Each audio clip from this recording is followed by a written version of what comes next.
Good afternoon, everybody. I'm Erika Heald, and this is Content Chat. Hope you're ready for a really fun conversation today.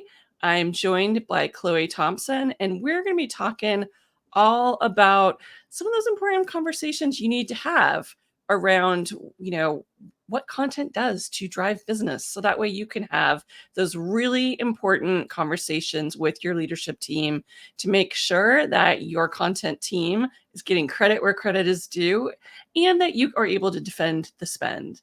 Chloe, thank you so much for joining me. Of course, happy to be here. Thanks for inviting me on. My pleasure. Do you mind giving folks a little bit of an overview of your background so they know who you are and what you do? Sure. So I've been in content marketing pretty much my entire career. Started at an agency as an assistant editor. Most recently, I was the head of global content strategy and thought leadership for an HR tech B2B organization. Right now, I'm contracting for a revenue operations and marketing agency. I'm leading their content strategy and helping them with just overall content development. But I am on the market. So, yes, that's me in a Excellent. nutshell. Excellent. Well, I think this will be a great conversation to show your chops, and hopefully, we'll be able to do some matchmaking and get you into an organization that understands the value of content. And to that end, let's talk about when it is the right time to invest in content because I have, certainly in my career, both in house and as a fractional content leader, I've sometimes been, brought in a little too early for Mm, content. And yeah. then, when they're not actually ready to invest in that, when they really need those quick bring in some customers kind of stuff, and you're like, you're not ready to invest in content. It's not a Yeah. tomorrow kind of bring in a customer situation. Yeah. Yeah, absolutely. I think that that's a really good point that businesses need to think about when the right moment is to bring in content, but also what does content mean to the business? So if they haven't taken the time to define that, that can be an issue in and of itself. But I think kind of the couple things that I would say is making sure that you've got some of the foundations of your overall go to market strategy set before you bring in a content layer on top of it. So do you feel confident in your product messaging? Do you feel confident in like that sales pitch, who you're selling to, who your ICP is, who your buyer personas are, and then have some sense of the channels that you're going to be looking at the most? I think those are kind of some of the most important foundational pieces that you can have. And then you can bring in someone, whether that's helping you create content, as in write the emails to get people to the things that we are trying to promote, or is it more strategic content? Okay, we've churned out some SEO, some optimized blogs where we're good on that front, but now we need another layer of thought leadership. We need an executive presence. You really need to figure out like why you're bringing in content first before you even decide to bring someone in. That's such a good point because a lot of times people make the mistake of thinking that content and content marketing are the same thing. But of course, there's a lot of content created in your organization, and whoever is heading up content for your organization, they're not just doing content marketing, they're creating product content, they're going to be creating help content, customer service content, all sorts of content that is absolutely vital to delivering a good product and good customer service, but a lot of it's not content marketing. And I think that's, another one of the areas where organizations can get tripped up a little bit because they're like, yeah, we Yeah. hired this content marketer and we're having them do all, product one sheets and nurture streams. And then that person quits pretty quickly. Yeah, and I think one thing to note on that is like in an ideal world, right? You've got your ICP, you've got your buyer personas, you've got your entire messaging framework that the entire organization knows what you're selling, why you're selling it, who you're selling it to.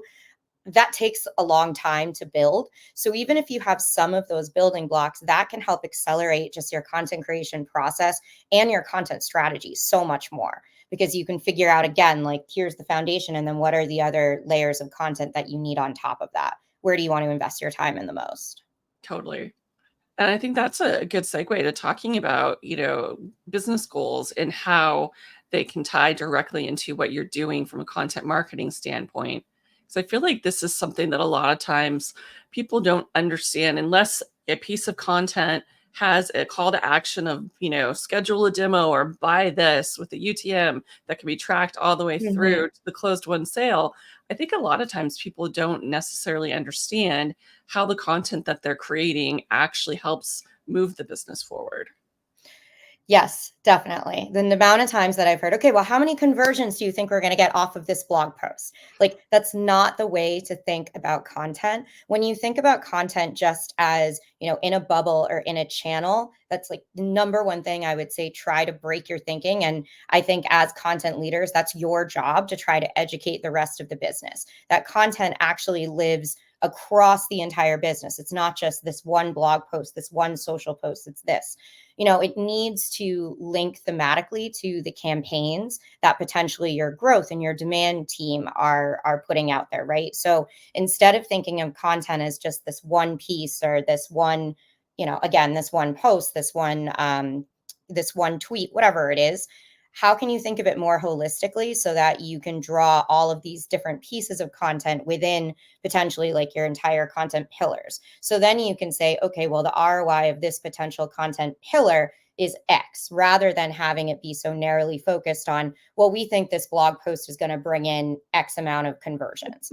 I mean, most of the time too, right? Your blogs are going to be your top of funnel content. You're not actually expecting someone to convert. And then also, while we're on that, right? What does a conversion mean? Is a conversion requesting a demo? Is it downloading something? Is it engaging with something further? Is it subscribing to your blog? So all of those pieces need to be defined before you try to get to the ROI of content conversation.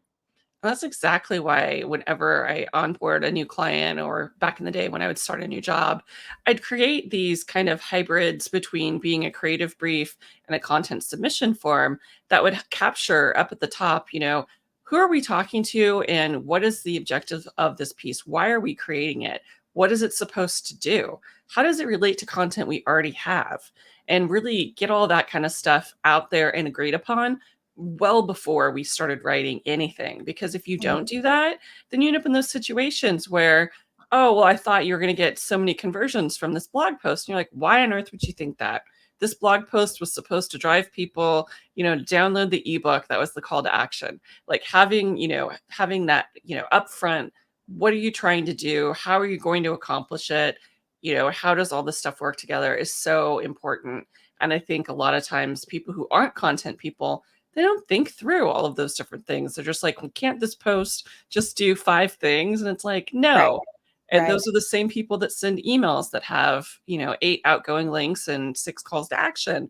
So then Right. it doesn't achieve anything. Yeah, and I think the other thing that I would add to that as well is like you may someone outside of the content world, right? They may see it as just one singular blog post. But the difference between like, there's content creation, content marketing, content strategy. And one of those pieces of the content strategy is understanding how that one singular blog post is probably going to be fueling an ebook or a white paper for the next quarter. Or it's going to be the forward to the proprietary report that you're going to be putting out in the next 6 months. So, like, content has to have a purpose. And it's, again, like, as content leaders, like, you need to understand how to articulate and communicate why you're creating the things that you're creating. I don't believe in creating something just for one, a one trick pony. It's got to be repurposed and it's got to have some value throughout the longevity of your strategy. Do you feel like the ability for that content leader to really articulate this and to get the buy into the vision, do you think that can really vary depending upon where the content team reports in the organization? Yeah, it's interesting. I've been on quite some active LinkedIn comments and threads about this. And I've been lucky enough to report into our chief marketing officer or whomever was kind of the highest of the high, had a seat at the leadership table for even at, the job that I had before my last HR tech. It was the VP of marketing who was on the LT. So I think like the closer that content can get to the ELT, the better. That's not always the case though. And in that case, you just need to always be putting on kind of your education hat. specifically, I'm sure as you've seen, there's this whole conversation about, well, should content report into growth or demand, or should it sit on brand, or should it sit here? I think the farther you get away from the ELT, the more explanation you're going to have to do. However, I don't think that it is a complete red flag for you to not necessarily report into, the highest of the high. Sometimes that's just not how team structure makes sense. I think overall, it's just your job to make people understand that content is not just a support function. It needs to be a strategic imperative that keeps the business moving forward. And that's my priority, is working for an organization that understands that, right? And that I can help kind of lead that conversation no matter where I sit in the business. I think that's really important. And, the only thing I'd add is when I was in-house, I usually ended up being the head of content and comms, which I know there's some PR folks out there who want to get out their pitchforks whenever I say that. But the thing is my background is magazine journalism. So it's all about, telling those really rich Those stories. lines. And so for me, having the comms team, having social report to me, having whoever's doing PR media relations reporting to me, that was all about making sure that all of our content had that unity of the brand voice, that everything that the executives were going out there and talking about lined up to our content pillars and our content strategy. And so that there wasn't the fighting about thought leadership. Because I've been in some organizations where, every social channel had a different owner, including, Twitter being owned by a PR team that didn't report into the same people as the marketing team. So then they would never, ever share any of our content on their channels. They just wanted to share media wins. Ooh, I so relate to that so much. Social was actually a little bit of a hot potato at the last organization that I worked at, and it was sort of, does it report into brand? Does it report into growth? Does it report into content? Because we had a large enough team that each of us kind of had our own team underneath those respective leaders. And I asked the same question. I said, well, what is the goal of our social channel? If the goal of our social channel is to drive demand, events, PR, then that should probably sit under the demand and the growth team. It should be aligned to our campaign framework, and we should push that out there. Now, if you want to have more of a content journalist spin on it, if you want more commentary, if you want more of, our content being thought out, maybe some content curation, then that should probably live under content, because that's how I would handle it. yeah. And then at the same time, if you want it to be more an extension of our entire business, if we're going through, some growth, a really big hiring phase, for example, maybe that needs to sit under brand. So I think social is one of those things that really does get forgotten a lot, but it's so important to figure out the goals of each of these particular business units. And that's why you need to end up having some sort of an editorial group that meets regularly about social, because you can't let it just be a silo being run by one department or one Right. person that gets Yeah. to just do whatever it wants, because it's not serving you very well, and you're not going to meet your business goals overall if you have a channel that somehow is a black hole. Mhm. But I Yeah. think we've all been there and seen that, unfortunately. So thinking back to the content strategy, when you have that developed, it's absolutely critical to get the buy-in, not just of the marketing team, but of everybody, because your content strategy is going to affect so much more than just, what you're publishing on your website.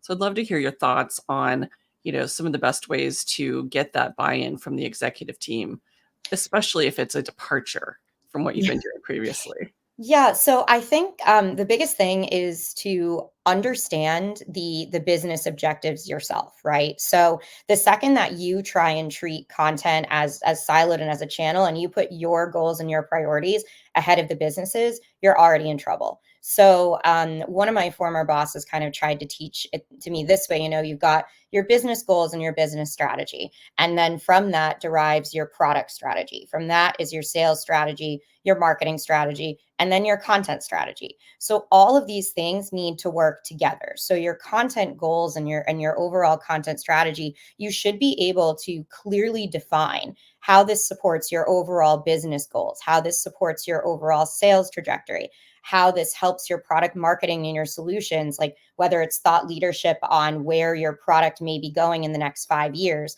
or talking about the evolution of, of technology and how your product has supported it, all the way down to, showcasing your sales leaders as thought leaders in the business, because they're, experts, they're consultants in their fields. Every single thing that you do should be able to align back to those pieces. And I feel that the more that your content can speak to the different business units and their different strategic goals and objectives, the easier it'll be for them to understand, like, oh, you're doing all this to help us. Because yes, like at the end of the day, we're all in the same thing together. No one wants to see their business fail. We all want to see the numbers go up. We all want to see our business grow. And that's why you're creating content. You're not creating content just to support a particular campaign or a particular product launch. You're creating content to extend the entire brand, the vision, the strategy of the company. And when you start to kind of get your mind thinking that way, you start to really question what you're developing and why you're developing it. And that just kind of inherently helps you kind of more walk the walk and talk the talk. It just, I was having a conversation about this topic on Friday with some friends who have been doing this a long time too. And one of the things that came up is there are some companies, especially bigger companies, name brand companies, where the people who work in various groups don't actually know how the company makes money, or they may actually have the wrong idea about what it is that actually is driving revenue for the company. Mm-hmm. And so one of the things that I think is so important when you are heading up a content team is to make sure that you're doing that training and or helping the people on your team meet the right folks internally that can really fill in those blanks for them. Because unfortunately, while I think every company should have a session on how the company makes business, I've only worked one place where we had that during Yeah. onboarding, and that was at Charles Schwab. And you had to take that class in your first 6 months. It was, how Schwab makes money. So that way you could understand at what points was Schwab making money. Because, of course, they're a little bit different than some of the other financial services companies. So they're not making their money off of, telling you where to invest and taking a slice of that money or Right. kickbacks. So it was Yeah. really important to help everyone understand.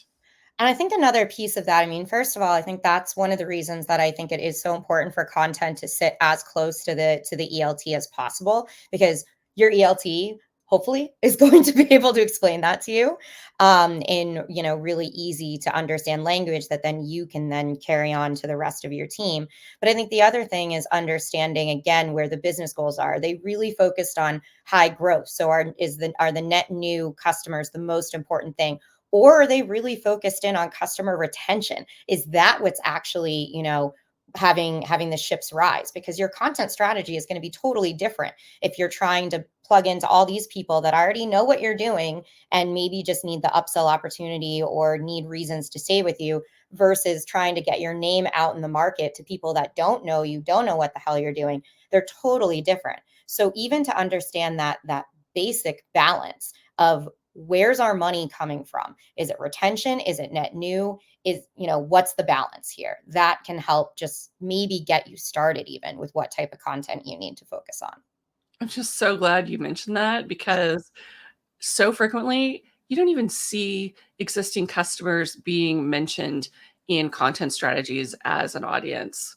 You see all the different personas that are for, prospective customers, but you don't see a plan being put out there around that. And I'm always really sensitive to that, because I've always been tapped to do really strong retention or customer Mhm. marketing. So to me, it's always like, what do you mean you don't have a customer marketing plan? And, what are you doing to make sure they're feeling like they get the value and the love from you? And that's not just that you wooed them and dumped them, like that new, I think it's a T-Mobile commercial maybe, where it's like a fake relationship ad about how at the beginning it's so great and they giving you presents and now they've totally ghosted you. Oh, Um, yeah, I think that actually might be a riff on a terrible reality show that I watch. Yes, I saw that. But it's true. That's how so many folks treat their customers too. And if you're really, looking at lifetime value, and that's, what is going to be driving revenue for you, you can't do that. You can't just be so Yeah. focused on the folks that aren't customers yet. So Yeah, and I think one of the biggest wins you can do to satisfy both your prospects and your current customers are as case studies, as many case studies as you can, because that gets you talking to the customer, that gets you understanding their pain points, it gets you speaking their language, which is so important from just also a prospect perspective, but also a retention perspective as well. So if you do it right, you can weave a bunch of stories out of a 30-minute conversation with a customer. You can have the why they chose us, why we're important, what we're planning on helping them do. But then you can also speak to your current customers about why they've been a customer of yours for, 5+ years. What's the evolution been throughout yeah, your company? So I think that's a missed opportunity, that people look at case studies as simply net new sales enablement, but I think there's a massive opportunity in terms of retaining your customers. And I saw our client success team, like that was all they wanted, were more client stories, but it needed to be revisited in such a way that they were like, no, no, no, they know what we do. They need to understand why they need to stay with us. yeah. I have to give kudos to Salesforce.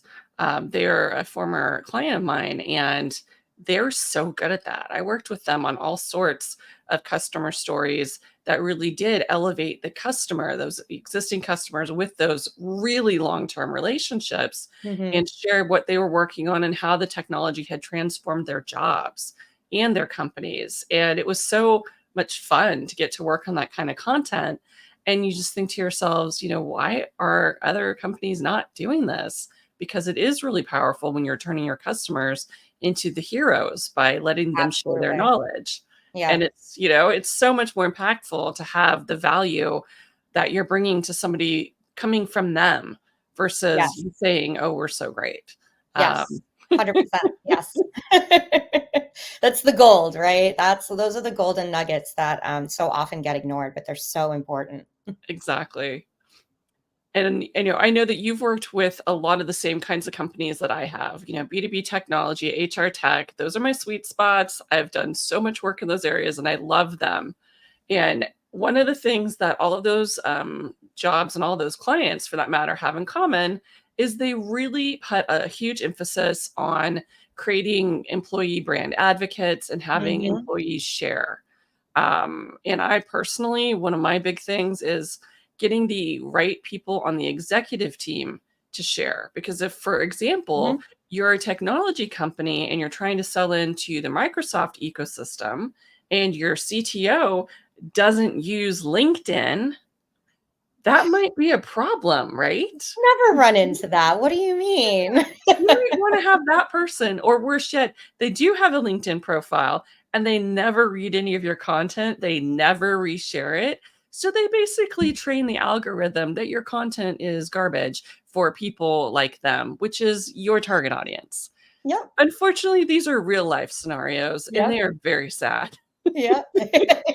They are very sad. Yes. So, Yes. how do you get people to be excited about the content and for them to even understand, why it is that you want them to share the content and what it does for the company? I'd love to hear some of the things that have worked for you.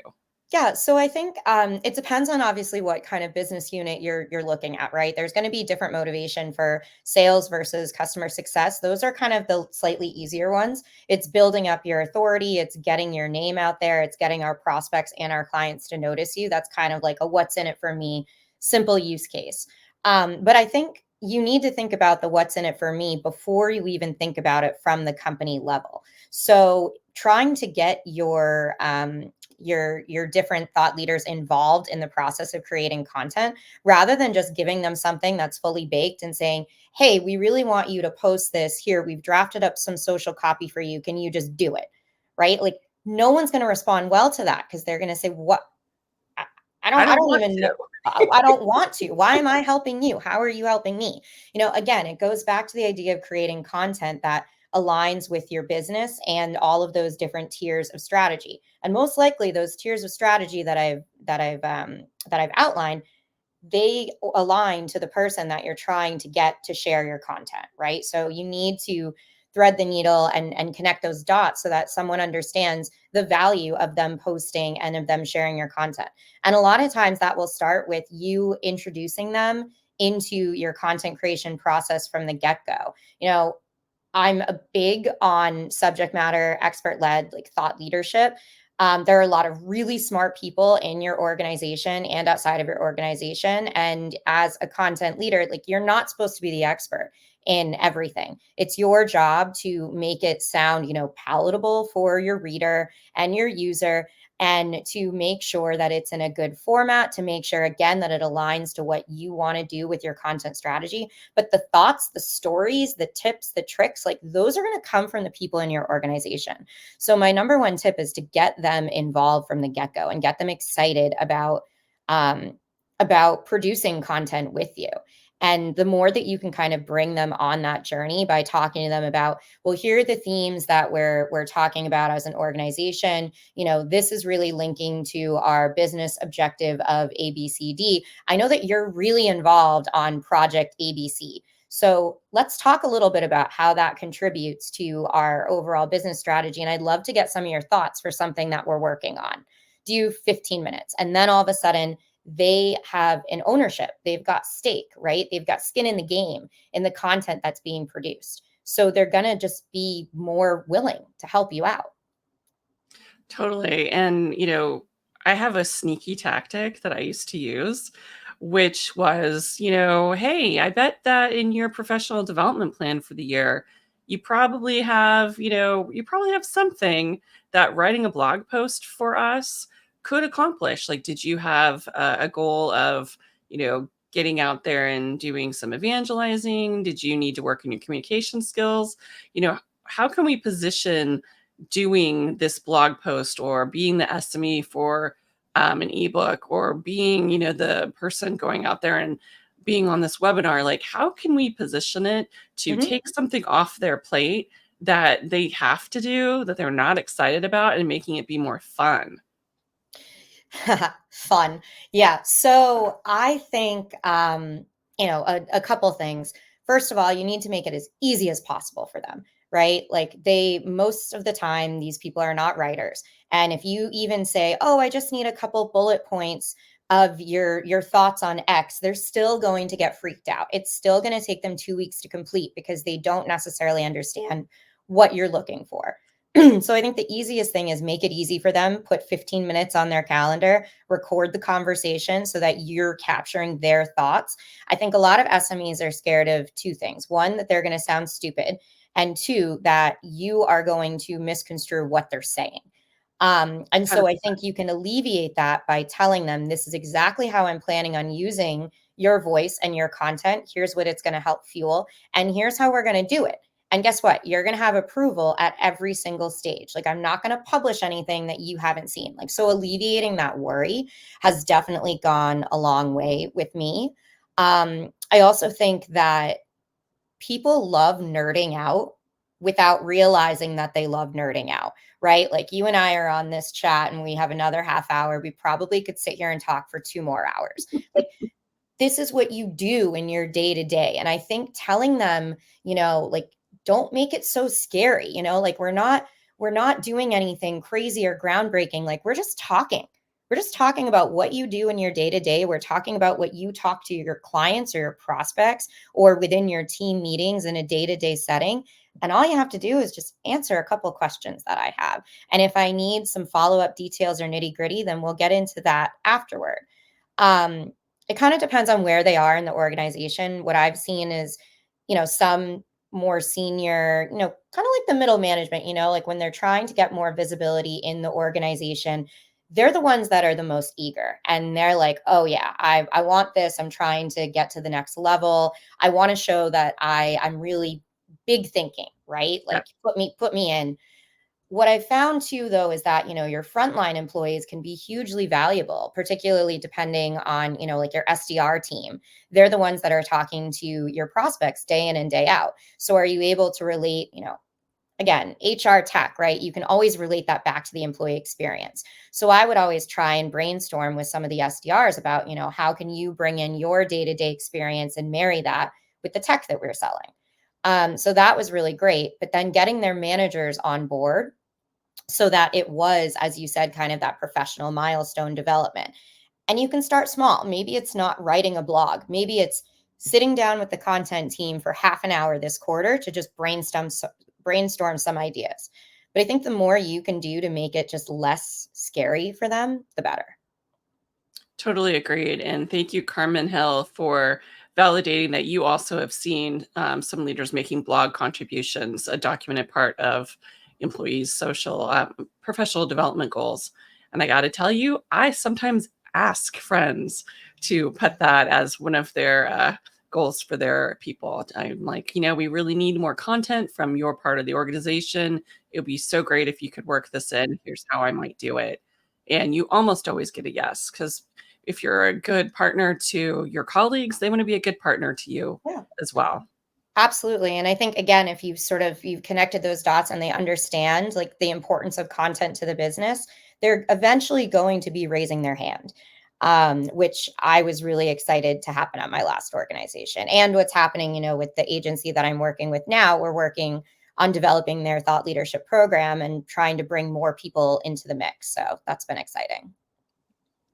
So I'm wondering if we can maybe just spend a few minutes kind of being a little tactical in order to like help people, you know, be able to get that buy-in from their peer leaders and from the different parts of the organization, by kind of outlining the way that content marketing can support those different organizations. So kind of crafting that what's in it for me kind of Mhm. bigger pitch for those different partners that you really need in order to make your content successful.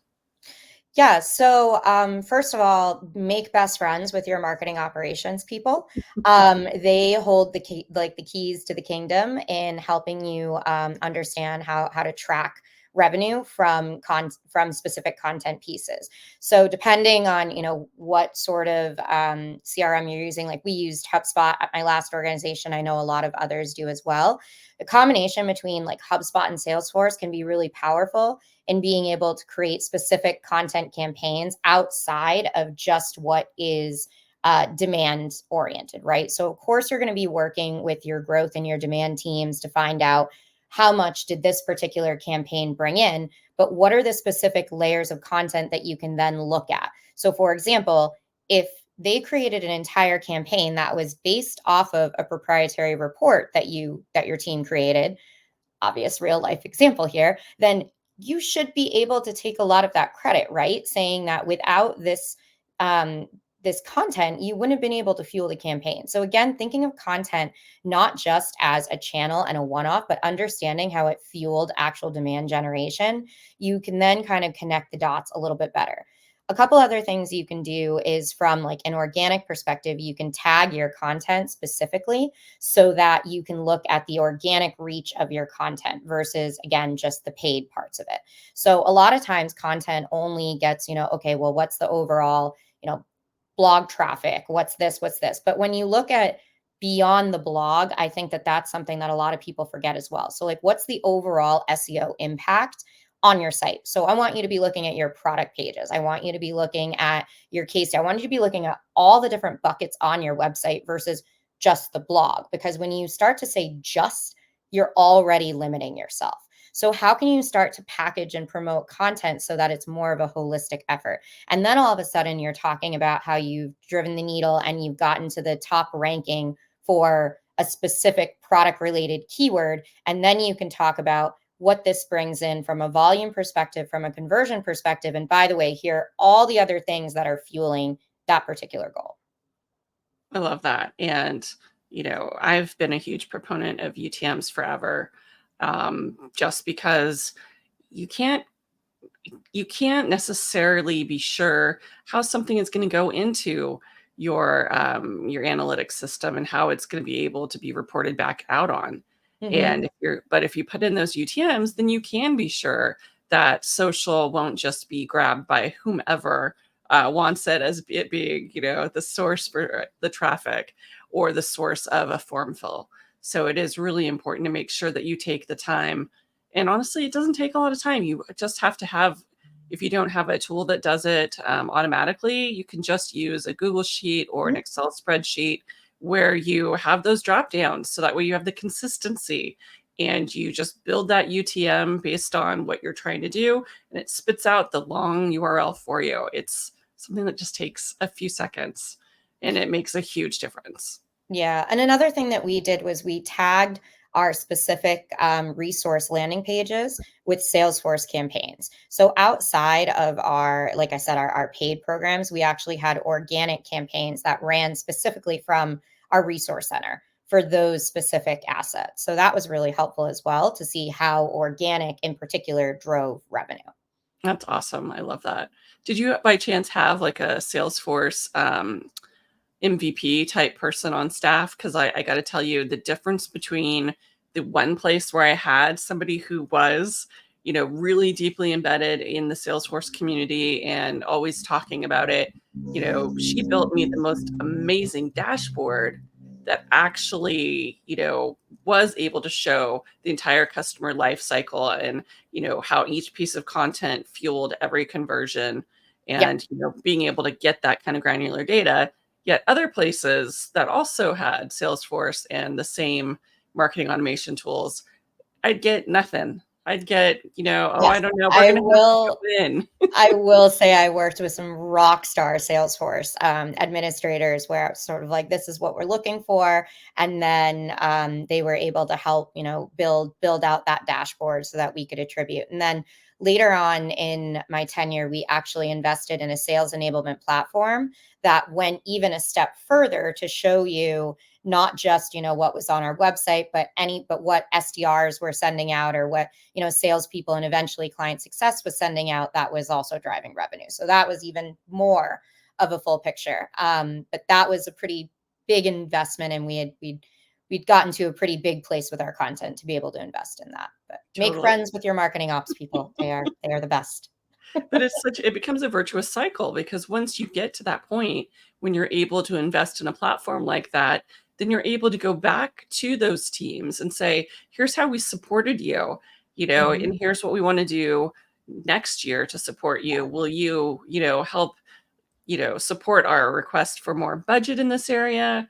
Or, hey, we see that this thing that we did as a trial worked out really well. We'd love to do more of it, but we don't have budget. But do you have any leftover budget? Yep. Because, just because you don't have budget in your own budget doesn't mean you can't do something if you have that data to really show what's working. Because I've very frequently had teams from outside of content, from outside of marketing, give me a bucket of money that they're like, well, we were going to spend this on something else, but we can't get the contract approved and it's use it or lose it. And we'd so Yep. much rather use that money and get something out of it than lose it forever. So I'd say Yeah. that's, I think it's always a great idea to have sort of your wish list going. Like, if I had some more funds, here's what I would do. Here's what I can do quickly. Here's what would take more of a long-term investment. So if that ever happens, you can be like, oh, I've got 3 ideas. Here's how it'll help A, B, C, D. And all of a sudden people are like, did you just think of that last night? And you're like, sure. Yes, absolutely.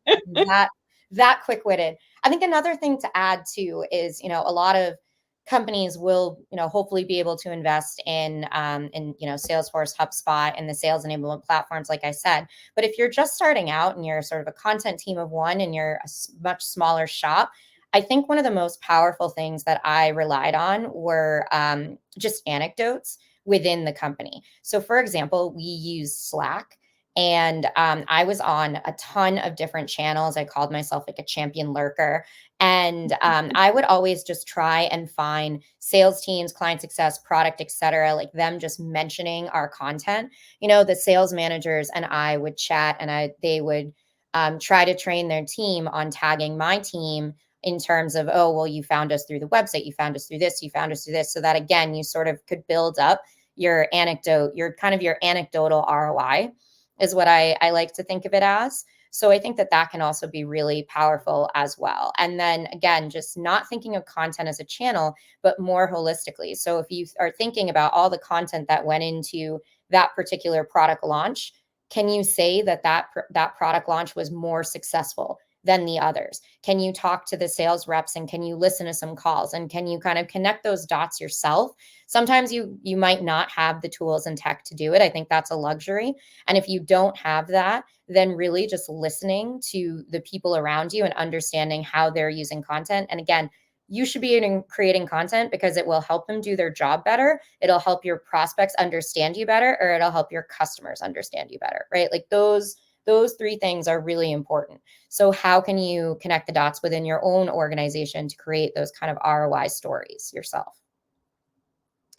So it sounds like, basically Slack became this really good channel or tool that you used to drive that cross-organizational alignment because it's out there, it's public, it's, everyone's sharing things there, which also then gives you the ability to then up level that information and share it with your executive team Mm-hmm. because it's anecdotal, but it was public, public within the company channels. So that really, I think, helps everyone see here's how content's really, driving alignment and supporting all the businesses. But I'd love to hear a little bit more about some of the other channels. And I think we'd even have time to hear a little bit more about the sales enablement platform. Because Yeah. when I talk to people about their biggest pain points, it's almost always the sales and marketing alignment and the old refrain of, sales has no idea what content we've created, and they literally Mm. ask us for things that they already have because they can't find it because we're using, and I'm going to say a swear word, because we're using SharePoint to house everything. So I'd love to hear. Yeah. So I guess a couple things. Like I'm really big on creating pinpointing and then figuring out how to create more content evangelists. So these are the people that are excited from the get-go, like they actually understand that content is going to help them do their job better. A lot of times you'll find these people more on the front lines, like your SDR team. You guarantee you will find some super eager frontline team members that want to help you with your content and that want to share. And so what I try and do is I try and make our content evangelists like as public as possible, right? So especially if you're talking about it from a sales perspective, they're competitive as hell. So if you start saying, well, so and so is sharing, and by the way, this correlates to so and so getting more deals and getting more calls and getting more attention in whatever way, like it kind of creates that little FOMO and that little competition in the sales team, whether they like to admit it or not. And sometimes they did admit it. But I've also held, contest in terms of who can be the most creative in sharing this type of thing. At my old company, we did employee recognition. So we use I use the actual tool to promote that behavior by, sending an e-card or sending an award to the person who had posted the most on social or who had helped and supported the content team. So I think that's one thing. So that's kind of that front level. And then you go up a level and you really get the managers involved in understanding like why you're doing what you're doing, how you're creating it, and then creating the means for people to be able to share more efficiently. And sometimes people will want like draft something for me and I'm just going to copy and paste it. But other times people just want to be able to shift their thinking into how do I actually post on LinkedIn? So it might be helpful for you to draft some things for them to post, but it also might be helpful for you to hold a quarterly social, evangelism, social advocacy kind of workshop for them as well, so that they can understand how to relate kind of their day to day back to your content and then share that on the platform. Those are two really good ideas there. And I'll tell you, when I worked at Achievers, we 100% gave out awards to the people, and gave kudos to every person who shared content. But we would give out, a gift card to somebody, who Yep. was our like champion for the week. And then, of course, at Anaplan, we had a social media email newsletter we sent out every other week that had here's everything that we're working on. And we would, anoint somebody the champion. And, Mhm. I'm somebody for whom a leaderboard, I want to be at the top of the leaderboard. Right. And that's how our sales team was too. And so people would really vie for being the person who added the most value, who, shared the most things with comments, who got the most engagement. And I think it's a good thing to tap into that Yeah. FOMO. Definitely. And of Yeah. course, now I forgot the other point the other thing that I really loved that you were just talking about. I hate it when that happens. I should have taken notes. Um, gosh darn it. Um, but in general, it's just, thinking through those ways that you already have to, make the other people feel good and look good is, super, super easy. Oh, I know. I wanted to dive in a little bit more to how did you find a good sales enablement platform? Because Mm, there are so what a many fun project. completely different platforms. And they're, the pricing ranges from not so bad to, oh my gosh. And so I'd love to hear like what your process was, for finding a platform Yeah. and getting the buy-in for that, because it just seems like, because, the ELT says, well, but we already have SharePoint. Why on earth do we need a sales enablement platform? Can't you just email everything to sales every time you do something new? Can't you just Slack them? Right. Don't you have a Slack channel where you can just share it? Yeah. So I guess the first thing I would say is it took us getting to a certain volume to be able to entertain this. When I left my company, we had about probably 1,050 kind of long form assets where you'd say like ebooks, white papers, reports, webinars, videos, that sort of stuff. I mean, we had thousands upon thousands of blog posts. This didn't even touch that. And then we had probably around 300 or so case studies. Um, and then 40, 60 something like sales enablement tools, one sheeters, all that. So we had a lot going on. And before I made the case to invest in a sales enablement platform, we had just a Google sheet. It was not anything that like we invested money in. I was just like, I need to wrap my head around what's happening. And so it evolved over time. But essentially, it was a sheet that you could filter that was based off of department. So you kind of had your sales tools, you had your content marketing, you had your case studies, etc. There were probably about 7 different tabs. And then everything within it, you had filters, you had the summaries, the landing pages, when it was last updated, etc., etc. And I think the two things, one was proving the pain point of maintaining that frickin' spreadsheet because it was really difficult for people to filter it, right? Unless they actually had like editing privileges. We regularly had PDF links that were pasted over with people's like hair appointments. We had people accidentally delete half of a spreadsheet because they Yep. were new to the business and then they'd be too scared to tell us. And so Mhm. then, in this, I worked for UK and Australia, and obviously I'm based in the US. So I would wake up to 7 different Slack messages being like, oh my God, so and so broke our content. And I'm like, what does this mean? So we were really able to like track how much time wasted on my team we were using with that. But I will say the much bigger, obviously, ROI piece was built from all of the work that I had been doing, creating content evangelists throughout the company. So I had an executive team, a sales team, and a client success team that were really bought into how much content was helping the business. We knew it was working. We knew that we were talking about the right things. We knew that content was fueling, our entire growth strategy. And everyone I'll say broadly, but, a lot of people were very bought into the content that we were creating. So to link to that, what I had to do was prove that we could connect the dots between how people were engaging with our content, what people were sending, and then basically saying if we can prove a best in class, workflow stream for what kind of content people are engaging with, and then we can just replicate that across the business. Here's how much more money we could be bringing in. So it was an intense process, and I will say, in the end, we went with Seismic. They are fantastic. They integrate with Salesforce. It was a lot of work to set it up and to build the business case, but they were really helpful with that.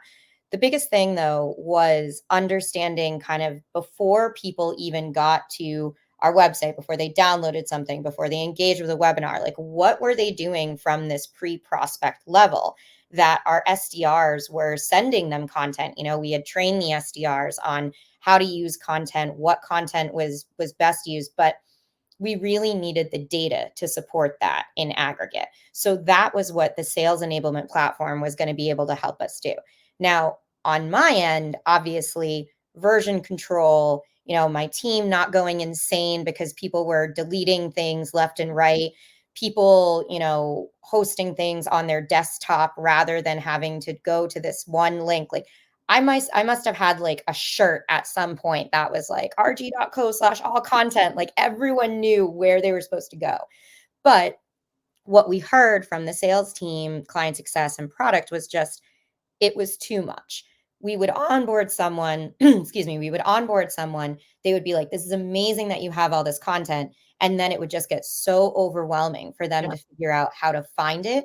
And so we really, I brought on my content evangelist along for the journey to prove that if we were going to invest in this, it would be used. So we had our own like seismic champions meetings, and I had a senior manager, I had a couple of our SDRs from each of the geos, and then I had a client success person, and we all would meet, and I would say, okay, how can I make this better?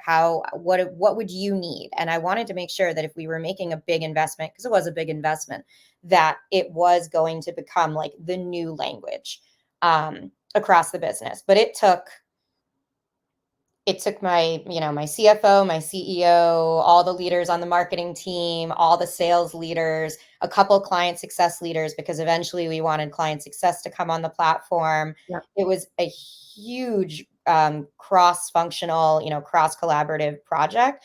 But along every single step of the way, it was the what's in it for me. How's it going to make your team's job easier? How's it going to prove the ROI of what we're creating? How's it going to just make us do more faster and better that will bring the company more money in the end, right?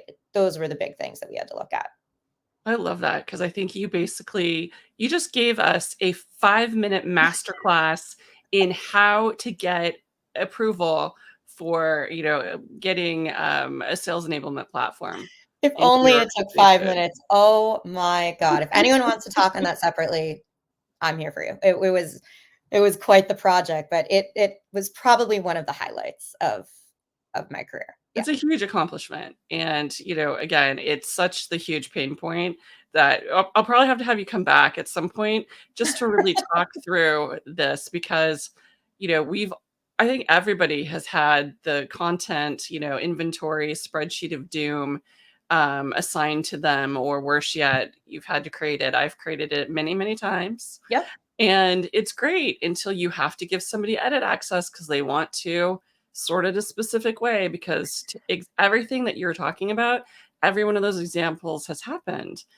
People don't know how to not ruin it once they have edit access. And it Yep. is absolutely frustrating and vexing to have that happen, especially while you're in the middle. You'll be in the middle of updating it, and all of a sudden, things are gone. And you're like, why am I going from a screen full of stuff to blank? Yeah. What Or left? you'll have someone just message you in a panic because they're like, everything is gone. And I'm like, no, someone just forgot to turn the filter back off. So they're only looking at SMB clients and not enterprise clients. It doesn't mean we don't have any enterprise content. Hang on. But what I will say about this is, again, just getting other people involved and thinking outside like your content box and even your marketing box, right? Like, talk to your salespeople. I find that is such a basic thing that sometimes people just aren't doing. But these are the people that you want to engage with your content a ton. These are the people that you want to be sharing, that you want to be evangelizing your content. So make sure that you're speaking their language. The filters that you might use this is one thing we learned, right? The filters that we might use on our case study library that are prospect facing is actually not the same language that our sales team is using because they're locked in to whatever properties we have in Salesforce or in HubSpot. So don't make those assumptions. Like, go to your sales team, go to your sales leaders and say, will this make sense to them? It's the easiest way to mess up introducing content to your teams. Totally agreed. Well, Chloe, we're about out of time today, but thank you so much for this conversation. It's And been fun. if folks want to find more from you, where should they be looking? Well, I'm definitely all over LinkedIn. I just completed this like 30-day of 30 things challenge. And so you'll see a lot of photos of my dog on there. But I do normally like to chat all things content and all things marketing. So definitely I'm on LinkedIn. Drop me a note if you'd like to chat. As you can tell, I can nerd out about this stuff all day long. So it's been a real pleasure to be here. Well, thank you so much. And everybody, we'll see you next week for Content Chat. Bye, everyone. Bye.